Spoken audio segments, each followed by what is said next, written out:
ये इसका बिल है जो फ्लिपकार्ट ने दिया है। ओके, ये इसमें एक बॉक्स और है जिस पे लिखा है Realme C15। अब हम इसको अनबॉक्सिंग करेंगे।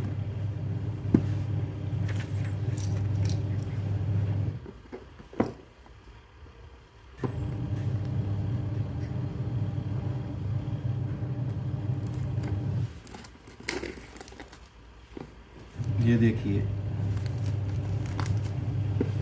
ये इसका सील लगा था जो बॉक्स का था। उसके बाद हम फ़ोन को निकाल लेंगे।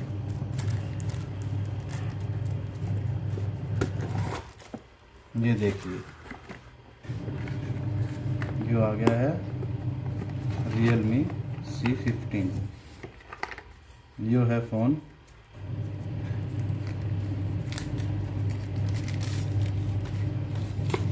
ठीक है, ये इसका अडेप्टर है और ये इसकी डाटा केबल।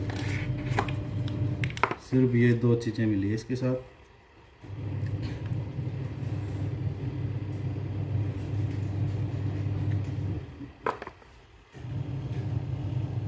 ओके, अब इसको ऑन करेंगे।